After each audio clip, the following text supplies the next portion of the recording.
आकाशवाणी गोरखपुर से प्रादेशिक समाचार। नमस्कार, समाचार बुलेटिन के साथ मैं शिवानी अरोरा। पहले मुख्य समाचार। प्रधानमंत्री नरेंद्र मोदी वीर बाल दिवस कार्यक्रम में हुए शामिल। कहा, 4 साहिबजादों का साहस और आदर्श भारत के लोगों में प्रेरणा और ऊर्जा का करता है संचार। प्रधानमंत्री आज विकसित भारत संकल्प यात्रा के लाभार्थियों से वीडियो कॉन्फ्रेंसिंग के जरिए करेंगे संवाद। देश भर के लाभार्थी कार्यक्रम में होंगे शामिल। उत्तर प्रदेश सिपाही भर्ती में सभी वर्ग के अभ्यर्थियों को अधिकतम आयु सीमा में 3 साल की छूट। मुख्यमंत्री योगी आदित्यनाथ ने प्रमुख सचिव गृह को दिए निर्देश। और केंद्रों पर धान आने तक जारी रहेगी खरीद। मुख्यमंत्री योगी आदित्यनाथ ने राज्य में धान खरीद की समीक्षा कर दिए निर्देश। अब समाचार विस्तार से। प्रधानमंत्री नरेंद्र मोदी ने कहा है कि वीर बाल दिवस मनाने के साथ ही देश की आजादी के अमृतकाल में नए अध्याय का आरंभ हुआ। नई दिल्ली के भारत मंडपम में वीर बाल दिवस कार्यक्रम को संबोधित करते हुए श्री मोदी ने कहा कि गुरु गोविंद सिंह जी और उनके साहिबजादों का साहस और आदर्श भारत के लोगों के दिलों में प्रेरणा और ऊर्जा का संचार करते रहे हैं। आज देश वीर साहिबजादों के अमर बलिदान को याद कर रहा है, उनसे प्रेरणा ले रहा है। आजादी के अमृतकाल में वीर बाल दिवस के रूप में एक नया अध्याय प्रारंभ हुआ है। पिछले वर्ष देश ने पहली बार 26 दिसंबर को वीर बाल दिवस के तौर पर मनाया था। तब पूरे देश में सभी ने भाव विभोर होकर साहिबजादों की वीर गाथाओं को सुना था। वीर बाल दिवस भारतीयता की रक्षा के लिए कुछ भी कर गुजरने के संकल्प का प्रतीक है। भारत को युवाओं का शक्ति केंद्र बताते हुए प्रधानमंत्री ने कहा कि देश में स्वतंत्रता संग्राम के समय इतनी अधिक युवा शक्ति नहीं थी। उन्होंने यह भी कहा कि आने वाले 25 वर्ष युवाओं के लिए नए और बड़े अवसर प्रदान करेंगे। प्रधानमंत्री ने कहा कि अर्थशास्त्र हो, विज्ञान, शोध, खेल या नीतिगत मामले, हर मोर्चे पर भारत नई बुलंदियां हासिल करने का प्रयास कर रहा है।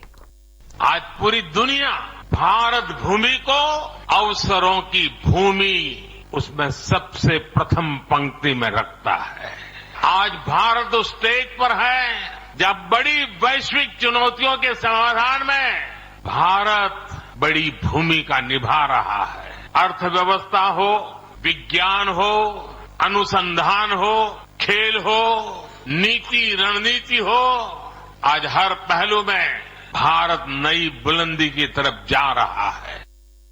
मुख्यमंत्री योगी आदित्यनाथ ने कल लखनऊ में मुख्यमंत्री आवास पर आयोजित वीर बाल दिवस कार्यक्रम को संबोधित किया। कार्यक्रम में राज्यसभा सांसद डॉक्टर दिनेश शर्मा, भाजपा प्रदेश अध्यक्ष भूपेंद्र सिंह चौधरी समेत प्रदेश सरकार के कई मंत्री और सिख समाज के लोग मौजूद रहे। इस मौके पर मुख्यमंत्री ने कहा कि यह दिन हर बच्चे और युवा को नई प्रेरणा देता है। गुरु गोविंद सिंह के 4 साहिबजादों ने देश और धर्म के प्रति महान बलिदान दिया। मुख्यमंत्री ने कहा कि सिख जहां भी हैं, आज अपने परिश्रम और पुरुषार्थ से कुछ करके दिखा रहे हैं। इसी क्रम में प्रदेश भर में वीर बाल दिवस पर विभिन्न कार्यक्रम आयोजित किए गए। वाराणसी स्थित गुरुबाग गुरुद्वारे में सायंकाल को गुरुवाणी और संकीर्तन का आयोजन किया गया। इसके पूर्व गुलाबबाग सिगरा कार्यालय में भारतीय जनता पार्टी की ओर से संगोष्ठी का भी आयोजन हुआ।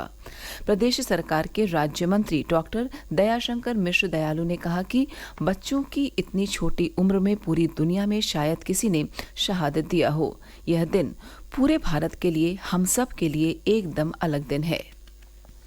महोबा में वीर बाल दिवस पर प्रदर्शनी और गोष्ठी का आयोजन हुआ। इसका शुभारंभ हमीरपुर सांसद पुष्पेंद्र सिंह चंदेल ने किया। बदायूं में हर विलास इंटरनेशनल में वीर बाल दिवस कार्यक्रम में सांसद धर्मेंद्र कश्यप ने दिव्यांग बच्चों को वस्त्र वितरित कर सम्मानित किया। प्रधानमंत्री नरेंद्र मोदी आज विकसित भारत संकल्प यात्रा के लाभार्थियों से वीडियो कॉन्फ्रेंसिंग के जरिए बातचीत करेंगे। इस अवसर पर प्रधानमंत्री लोगों को संबोधित भी करेंगे। इस कार्यक्रम में देश भर से विकसित भारत संकल्प यात्रा के लाभार्थी शामिल होंगे। कार्यक्रम में केंद्रीय मंत्री, सांसद, विधायक और स्थानीय स्तर के प्रतिनिधि भी हिस्सा लेंगे। इससे पहले प्रधानमंत्री 5 बार विकसित भारत संकल्प यात्रा के लाभार्थियों से बातचीत कर चुके हैं। इसमें 3 बार वीडियो कॉन्फ्रेंसिंग के जरिए और 2 बार लाभार्थियों से आमने सामने बात कर चुके हैं। विकसित भारत संकल्प यात्रा का उद्देश्य सरकार की योजनाओं का लाभ अंतिम पात्र व्यक्ति तक पहुंचाना है। प्रदेश के पर्यटन एवं संस्कृति मंत्री जयवीर सिंह ने मथुरा के गोवर्धन में कल भारत की पहली हेलीकॉप्टर धार्मिक यात्रा का शुभारंभ किया। इस मौके पर उन्होंने बताया कि ये 8 सीटर हेलीकॉप्टर सेवा गोवर्धन, मथुरा, वृंदावन, आगरा के बीच उपलब्ध रहेगी। बाद में भगवान श्री कृष्ण के इस पवित्र स्थल को चित्रकूट, अयोध्या, काशी और 4 धाम की यात्रा से जोड़ा जाएगा। प्रादेशिक समाचार आप आकाशवाणी गोरखपुर से सुन रहे हैं। यह समाचार बुलेटिन हमारे YouTube channel AIR news Gorakhpur और Twitter handle AIR news _GKP पर भी उपलब्ध है।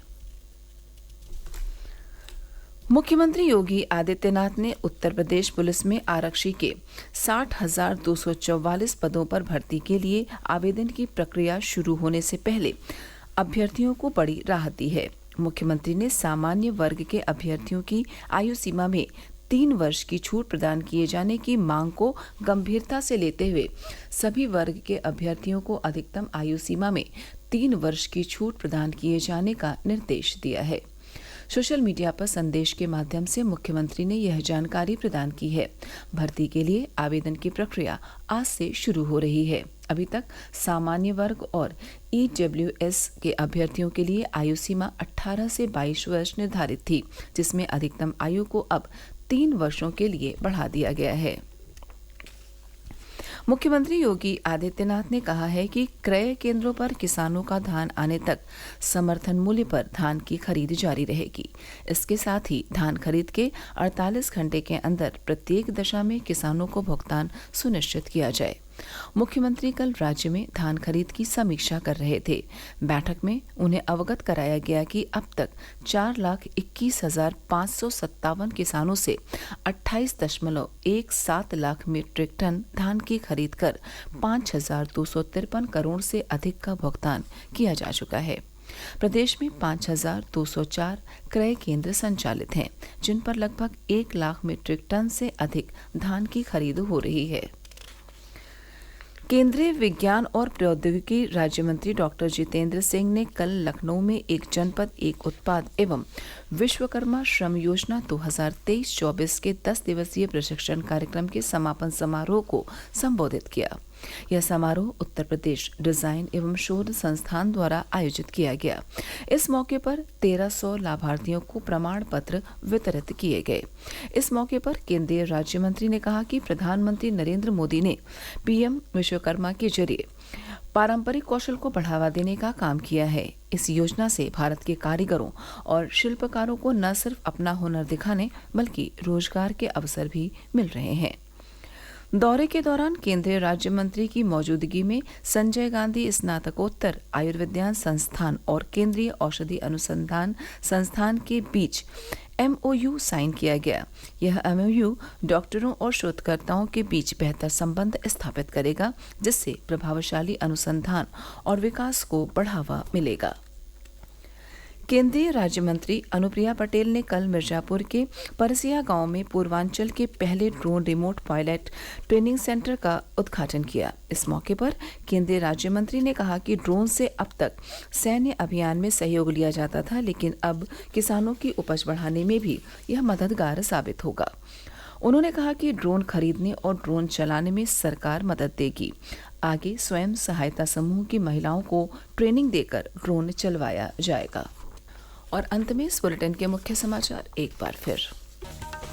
प्रधानमंत्री नरेंद्र मोदी वीर बाल दिवस कार्यक्रम में हुए शामिल। कहा, 4 साहिबजादों का साहस और आदर्श भारत के लोगों में प्रेरणा और ऊर्जा का करता है संचार।